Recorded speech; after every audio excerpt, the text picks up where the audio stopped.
Simple cooking with Moumita রান্না করে সবাইকে স্বাগত। আজকে আরও একটা নতুন রেসিপি নিয়ে চলে এসেছি। তো কালকে বাজার গিয়েছিলাম। বাজারে এই এত বড় বড় চিংড়ি মাছ দেখে আমি আর নিজেকে সামলিয়ে রাখতে পারলাম না, অগত্যা নিয়ে চলে এলাম। এই মাছগুলো দেখে আমার সেই ছোটোবেলাকার কবিতাটা মনে পড়ে যাচ্ছে। ওই গলদা চিংড়ি তিংড়ি মিংড়ি, লম্বা দাঁড় তার করতাল, সেই ছড়াটা আমার মনে পড়ে যাচ্ছে বারবার। এই এত বড় বড় চিংড়ি সত্যি আমি এই ফার্স্ট টাইম নিজে কিনে এনে নিজে হাতে রান্না করেছি। তো প্রথমে কি করলাম, ভালোভাবে ধুয়ে, মাছের দোকান থেকে তো কেটে দিয়েই ছিল, আমি ভালোভাবে বাড়িতে এসে ধুয়ে নুন আর হলুদ মাখিয়ে আর তারপর তেলে ভেজে নেব। নুন হলুদ মাখিয়ে কিছুক্ষণ রেখে দিয়েছিলাম, নিয়ে তারপর ভেজে নিয়েছিলাম সরষের তেলে। তো আপনারা কে কে এই চিংড়ি মাছ রান্না করেছেন কিভাবে আমাকে কমেন্টটা অবশ্যই জানাবেন। আমি তো কাল খুব খুশি এই চিংড়ি মাছগুলো পেয়ে।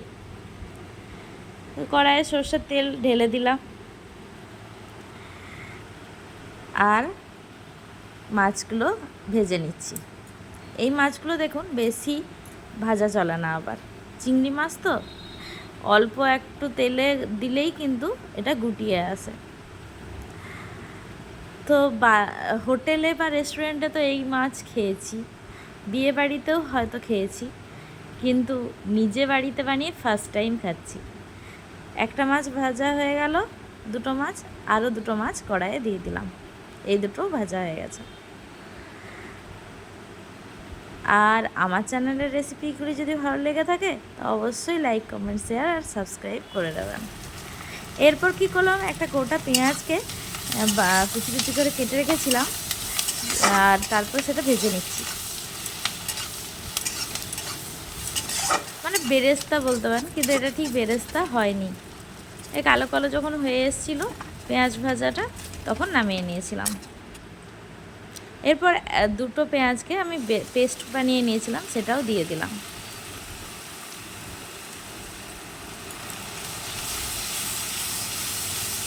তো ফার্স্ট টাইম আমি এটা রান্না করছি, চিংড়ি মাছের মালাইকারি। তো এই চিংড়ি মাছের মালাইকারিতে কিন্তু আমি নারকেল ইউজ করিনি। তো কিভাবে আমি চিংড়ি মাছের মালাইকারি বানিয়েছি এটা দেখে নিন ভালোভাবে। এরপর আদা, কাঁচা লঙ্কা আর রসুন, এই তিনটে একসাথে পেস্ট বানিয়ে রেখেছিলাম, এটাও দিয়ে দিলাম। তো এই রকম মাছ মানে পেলে কি আর বলবো, এক থালা ভাত কি তার থেকেও বেশি ভাত খেয়েছিলাম কাল। 4 চামচের মতো সাদা সর্ষে আর কালো সর্ষে মেশানো আছে আমার একসাথে, ওটা দিয়ে দিলাম। আর 1.5 চামচের মতো পোস্ত দিয়ে দিলাম। আর এই চামচের হাফ চামচ আমি মৌরি দিয়ে দিলাম। এই মৌরি দেওয়াতে আর এই এলাচ দিয়ে দিলাম দুটো, আর এই এলাচ দেওয়াতে এই মশলার পেস্টের স্মেলটা দারুণ আসছিল। এবার এই পেস্টটা বানিয়ে নিলাম, এই পেস্টটা বানিয়ে রেখে দেবো। এরপর আগের থেকে টমেটো পেস্ট বানিয়ে রেখেছি, তো টমেটোটা দিয়ে আর কষে নিতে হবে ভালোভাবে টমেটোটাকে, পেঁয়াজ রসুন আদার সাথে। টমেটো না থাকলে বাড়িতে স্কিপও করতে পারেন, কিন্তু এই মালাইকারিতে টমেটো দিলে কিন্তু খুব ভালো লাগে টেস্টটা। আর টমেটোর বদলে টক দইয়েরও ব্যবহার করতে পারেন। আমি যেহেতু টমেটো ব্যবহার করেছি তাই আর টক দইটা ব্যবহার করিনি। ভালোভাবে কষিয়ে নেব। এরপর পরিমাণ মতো নুন দিয়ে দেবো।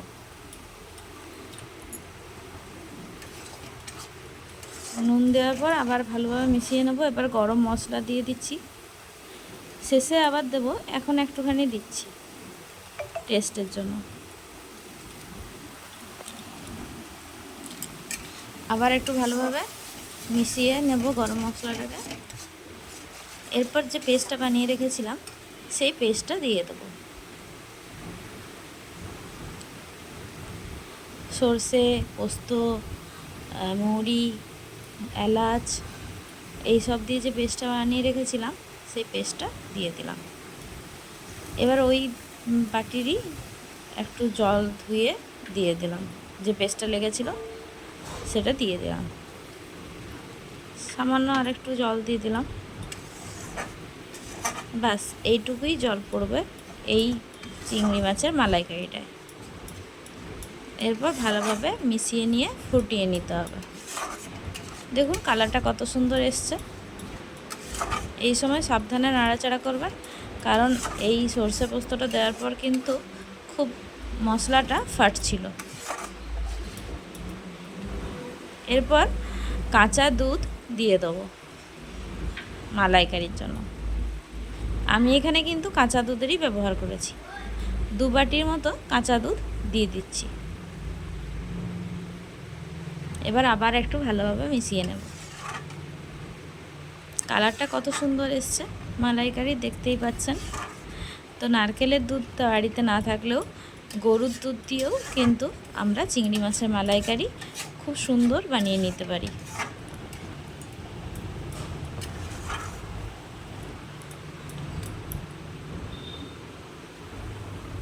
এরপর একটু গুঁড়ো দুধ দিয়ে দিলাম।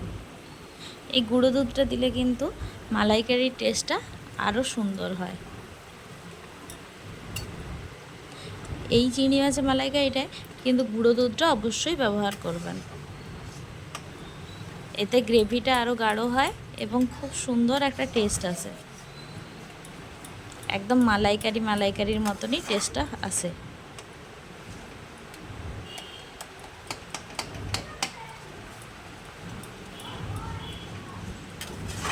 আমি এখানে প্রায় 2 চামচের মতো গুঁড়ো দুধ ব্যবহার করেছি। আর আমার রেসিপিগুলো যদি আপনাদের ভালো লেগে থাকে তো একটা লাইক দিয়ে দেবেন, শেয়ার করে দেবেন, আর সাবস্ক্রাইব অবশ্যই করে দেবেন।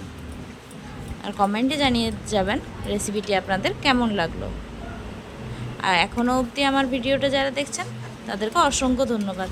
দেখলেনই তো তেলটা মালাইকারির উপর ভেসে উঠেছিল। আমি তো আবার ভালোভাবে নাড়িয়ে দিলাম।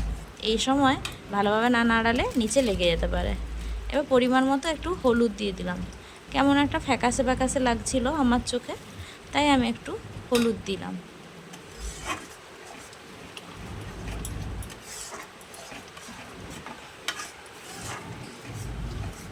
দেখুন এরপর কালারটা আরও দুর্দান্ত চলে এলো।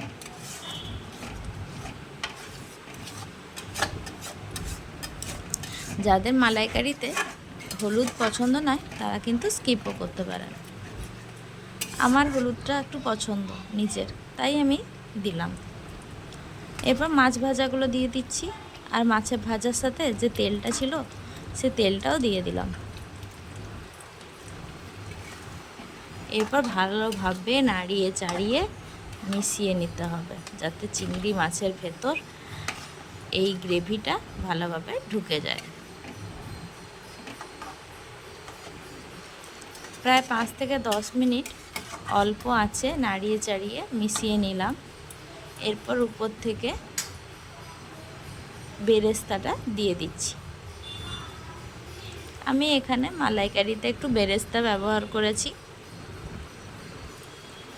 একটু রেসিপির মধ্যে একটু নতুনত্ব আনার চেষ্টা করেছি। চিনি দিয়ে দিলাম প্রায় 1 চামচের মতো।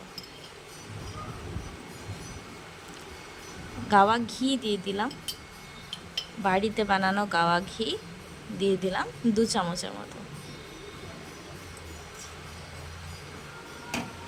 এরপর ভালোভাবে আবার একটু মিশিয়ে ঢাকা দিয়ে দেব, যাতে এই গ্রেভির মধ্যে মালাইকারির গ্রেভিটা, মানে এই চিংড়ি মাছের মধ্যে মালাইকারির গ্রেভিটা ভালোভাবে মিশে যায়। আর এখনও অবধি ভিডিওটা যারা দেখছেন তাদের অসংখ্য ধন্যবাদ। আর যারা আমার চ্যানেলটা সাবস্ক্রাইব করে দিয়েছেন অলরেডি তাদেরকেও অসংখ্য ধন্যবাদ আমার পাশে থাকার জন্য। যারা এখনও করেননি তারা অবশ্যই করে দেবেন সাবস্ক্রাইব। ঢাকা দিয়ে 5 মিনিট রেখে দেবো। 5 থেকে 10 মিনিট ঢাকা দিয়ে রেখে দিলেই আমাদের রেডি হয়ে গেল চিংড়ি মাছের মালাইকারি। দেখছেন তো চিংড়ি মাছ থেকে কতটা জল বেরিয়েছে। তো রেডি হয়ে গেল আমাদের চিংড়ি মাছের মালাইকারি। এরপর এর মধ্যে মিশিয়ে দেবো একটু গরম মশলা সবশেষে। বাস তাহলেই রেডি আমাদের চিংড়ি মাছের মালাইকারি। কেমন লাগলো আজকের রেসিপিটি কমেন্ট বক্সে অবশ্যই জানাবেন আমাকে। আর এতক্ষণ ধরে আমার সাথে থাকার জন্য অনেক ধন্যবাদ। আর ভালো লেগে থাকলে অবশ্যই, এখনও যদি লাইক না দিয়েছেন তো অবশ্যই একটা লাইক দিয়ে দেবেন। এরপর প্লেটিং করার পালা। আমার তো রান্না করতে করতেই জিভে জল আসছিল। একটু সুন্দর করে সাজিয়ে দিচ্ছি।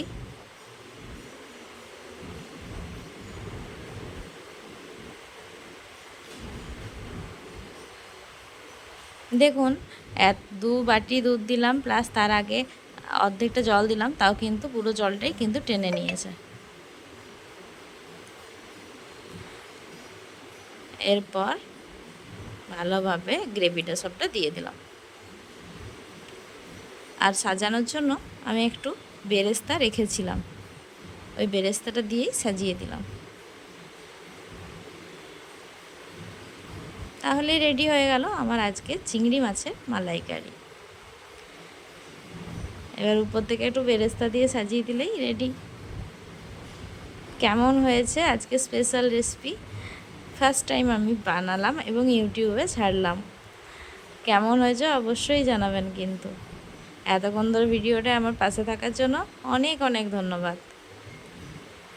দেখা হচ্ছে অন্য কোনো আরও নতুন ভিডিও নিয়ে। ততক্ষণ জন্য tata, bye bye. Thanks for watching this video. By.